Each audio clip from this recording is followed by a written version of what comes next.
rapid fire questions. I like to call it shots because, again, I'm very theme oriented. And I like to start all of these now with trivia because I'm going to have a leaderboard for everyone.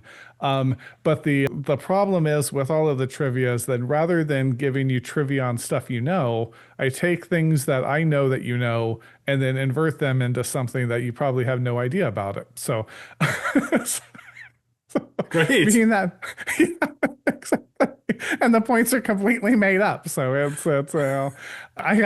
went to the Keel like school theory of just have fun and make a good story of it. So being that Sure. moths are nocturnal butterflies, I thought I'd ask you about diurnal butterflies or just butterflies as one would say. So all Okay. butterfly facts. So are you ready? Yes. Okay. Let's go. All right. So the monarch butterfly makes one of the most remarkable migrations in all the animal kingdom. How far do they travel? Oh boy. Are you looking for like a distance in miles? Because Yeah, you could it's say from like, distance in miles, or you could give me the terrain, that they okay, cover. because they go from at least as far north as us all the way down to Mexico, I believe. So pretty much the entirety of North America. You are And correct. I Yeah, they start in and I don't Canada mean to and all the way cheat, down. but my wife is really into citizen science and she raises monarch butterflies. You can't make this stuff up. Very good, very good. So you'll be very good probably the first two. I think the first two here are about the monarch. But yeah, so it's about 3,000 miles total. Bonus points on this is what's the percentage of the monarch population that actually makes the migration? Oh boy, I bet it's low. I'm going to say 20%. 20%. Okay, a little high. It's actually 1%. Wow, that's Yeah, it was okay. just Yikes. 1%.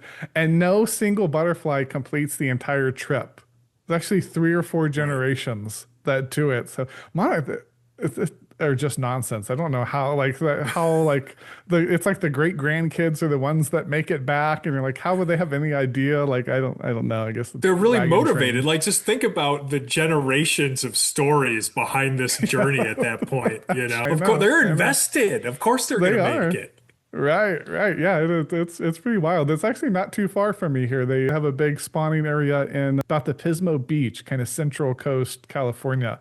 And you can go, and a Nice. friend of mine always told me I need to take the kids. One day, my kids are all getting older now. I'll take them now that they're older and they won't completely appreciate it. But Of course. so why do butterflies stagger and sway as they fly? And a little hint on this because I worded it a little weird. Some butterflies are known to engage in a behavior that would make them suitable guests for this show. Um, okay, so like have somehow they like drank fermented sugar water or something and they're drunk? I don't. You're so close. Fermented fruit. Yeah, I will give you Oh, credit for okay. it. They like Sure. fermented fruit, especially like rotting mangoes and bananas. And then they That say that the makes male sense. butterflies actually scoop up alcoholic treats because they produce pheromones that attract the females to them. So there's a Nice. weird, have you ever heard of the drunken monkey theory? No, like not So specifically. there's a theory because monkeys do that too. Monkeys like to go get the Huh. fermented fruit and get drunk off of them. And there's a theory that because we're like evolution, that our drinking habits today go all the way back to the drunk monkeys, eons ago or whatever. But I thought Sure. when I saw that the butterflies also, exhibit the same behavior. So, Nice. in ancient Greek mythology, what did butterflies represent? Ooh, an ancient Greek mythology, death? Well, so no, almost. So they represent the human soul, then also Oh, metamorphosis okay. because they're the cocoon, going out. So actually, the Gotcha. Greek word for butterfly is psyche. It means soul or mind, and that's where we get a Okay. lot of. So what was it? It's like all psychology, psychiatry is literally the study of the butterfly soul, kind of within us all. Gotcha. Like I was thinking of them as like a sort of psychopomp. Oh, So, sure, okay. sure. Yeah, yeah. Close. I get. Pretty okay. Pretty close, but not technically correct. So, We'll give you half points for that one. We'll give you thanks. 5 points. We just throw them out there. What does the term butterfly effect refer to? Oh, butterfly effect is from chaos theory, right? Where seemingly unrelated events can influence each other. So, like if a butterfly flaps its wings, could disrupt some air current that could cause a hurricane. Yeah, very good, very good. You nailed it. And it was actually what was Edward Lorenz that he was a mathematician and meteorologist that originally came up All with. right. And then let's see if I've lost my space. Okay, our bonus question here. What is my favorite butterfly? And acceptable to name just the colors as well. Hence, there is maybe sports Hmm. material. Oh, actually, maybe blocked by Mothman behind me. But if you saw any of the stuff I sent you, the color pattern, even the color pattern I'm wearing now, Hmm. Favorite butterfly? tends to be Is for. it, what's that? I was gonna say you could just say the colors. I don't expect you just to know Oh, the name. sure. Well, I'll take a stab at it. Is it like a swallowtail butterfly? It's not. It's not. There's No. a Okay. Darn. What is it? there's a black and gold butterfly called the golden birdwing. Has big Oh, black okay. front wings and then yellow background. I'm a big Steeler fan. Mothman's covering up my Steeler sign Sure. behind me, No, but I saw black and yellow, and I was trying to think. I was desperately like trying to think of a black and yellow butterfly. And I think some swallowtail butterflies might they be. might You be. know who They would have might got be. that question? My wife would have nailed it because I'm sure she would have known right away. She'd be like, well, maybe a swallowtail, but you know what, what a cooler version of that would be, and that she Right. probably just would have guessed the Right. exact one Okay. somehow. Okay. Well, I'm gonna give you points for that one too. I'm gonna say if it was black and gold, that's good enough. Awesome. So that's it for the trivia portion here. So just rapid fire questions. So what's your favorite holiday tradition? Any holiday you Oh, want, favorite. take it wherever you go. Okay, burning a Yule log. Oh, very good. Very Eh, good. Did that factor in at all to the, because we skipped the high strangeness for the Yule, but the burning Yule log, did that have any correlations? Yeah, well, absolutely. Everybody expects my favorite holiday to be Halloween, and it's not. Like, it's Christmas. It's always been Uh-huh. Christmas. And that's because Christmas, well, okay, I don't want to go on a huge digression, but believe me when I say I absolutely could. People Uh-huh. have this tendency to conflate like ancient Gaelic and Germanic beliefs, like there's this sort of like neo-pagan conflation happening with those. Sure. And so like, Germanic tribes didn't have Halloween. They had Yule. And Yule was the Uh-huh. time when all the monsters came out and the dead came back to visit you. And then Sure. like also it was the darkest time of the year, so we should light a bunch of fires and try to make the best of it and just have a nice Uh-huh. time, Right. also. Yeah. Yeah. And so yeah, like Yule, I mean, it's or Christmas time now, of course, Sure. I mean, it's very dark and it's very, very weird. Right. And it's so much weirder than Halloween. And that's Uh-huh. why I wanted to write that book. So I was like, Sure. Christmas is the best, like it's everything I like. It's fantasy and horror. Right. It's not Sure. just Yeah. horror, right? Right. Like it's got both, and that's great to Uh-huh. me.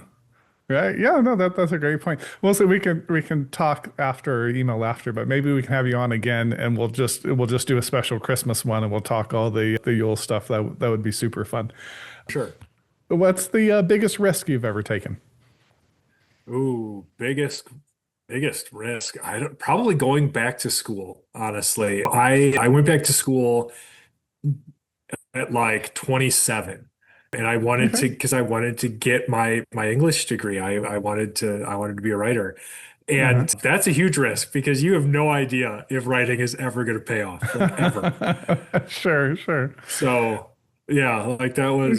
that was a big one. Yeah. Very, very good. Very, very good. Thank you for that. What's the biggest failure you've ever had? Ooh, biggest failure. Hmm. Every relationship I ever had before my wife, probably. They're just all tied for first. Sure, sure, sure. I'll equal, but that led you to where you are. You always learn from failures, That's so right. you got it right this time. Very I just kept good. failing up until I met my wife. That's very good. Yeah, the corporate career there, you just keep failing up, or Yes. the politician career. I think it's also the way that goes nowadays. If you were to give yourself a lifetime achievement award, what would it be for? Oh boy. Lifetime Achievement Award. I don't know. Maybe, hmm. Lifetime Achievement Award for repetitive viewings of Night of the Demons, maybe? I've seen that movie a lot. And sometimes Okay, I yeah. feel like I'm the only one keeping it alive. Right, So right. maybe that. That's true. I always joke with my wife because there's certain restaurants. I love mom and pop places. So there's certain ones we go Sure. to and I love them and they always inevitably close. And I'm like, if I really love it, I'm like, no, I need to make sure I go every week because I might be the thing. Like me not going for a few weeks might be where it drops off That's the right. ledge. So you got to keep it going. Mothman versus Sasquatch, steel cage match. Who you got?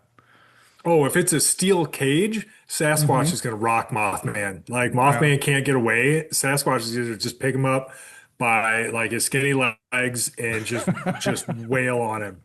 Just well, right. What about no cage where Mothman can use his aerobatics? Does he have a shot I then? then maybe then probably Mothman. Like if he can Yeah. stick and move, Right. he's probably got weird magic powers or something. Like Sure. Sure. Very good. you Yeah. never Well, we'll see know. if they can make that happen for us one day. Um, and then what is the strangest, potentially self-incriminating thing you've Googled this week? Ooh, there. I mean, there could be a lot in there. Oh boy, I just saw like the sentencing for the like that monster in Idaho. Like that just happened. Oh, right, right. And Yeah. right. And so like I was Googling things related to like that case because I always wonder, about stuff like that. And so yeah, I mean like so I was like, well, how like, why would you have to go to Walmart and ask about a ski mask? Like, it's easy to find a ski mask. Like, it's got to be. So I'm like, I wonder if I just Google it right now, and Uh-huh. it's the middle of Yeah. summer, but like, let's Google it right now. How easy would it be? It's super easy, by the way. You can get a ski mask anytime, and you can Sure. just have it Yeah. delivered to your house. Like, it's not an Right. issue. You don't go have to ask somebody at Walmart. But yeah, so probably stuff related to that. Yeah, yeah, sure. I think It would killers be very always go suspicious. to like Walmart or like Home Depot or something. Like me and my wife were joking about like she Right. loves true crime and will listen to it, and they always like kill someone and then go to Home Depot and buy a shovel like the same day, And you're like, so actually, Right. our shovel broke and I had to go get one, and I had told my you can't die for a few weeks because I just had to buy a shovel. So stay alive now for 2 to 3 weeks at least, so I don't Right. get implicated. Yeah, I put it on the credit card. It's very traceable. Like, let's just all let's save ourselves a headache and just don't. Yeah, exactly. Yeah, just don't die on me. And then our AI question for the night. I always like the AI overlords to ask one question, so I punch in the guest name. Yuletide Guide to High Strangeness connects holiday traditions with the paranormal. What surprised you most about the intersection of folklore, seasonal celebrations, and unexplained phenomena? And do you find that certain times of year tend to produce clusters of strange experiences? You can answer any part of that. Oh, AI is always extremely sure. wordy with their questions, but Oh yeah, no, totally. Well, I mean, honestly, the impetus behind writing the book was because I was surprised. Like once, I became a writer and I really started researching things like folklore.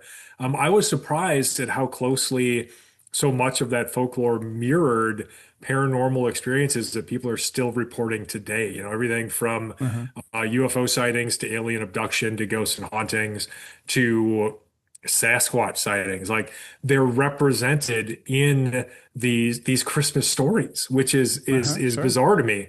And so like that was the most surprising thing, I think, just in general, was to discover that. And do I think any particular time of year has any specific relevance? Not really. I think that like the reason that those stories became associated with that time of year is because that was a time of year that everybody was stuck inside telling stories, frankly. Uh-huh, And so it sure. was just Makes sense. it was a good time for it.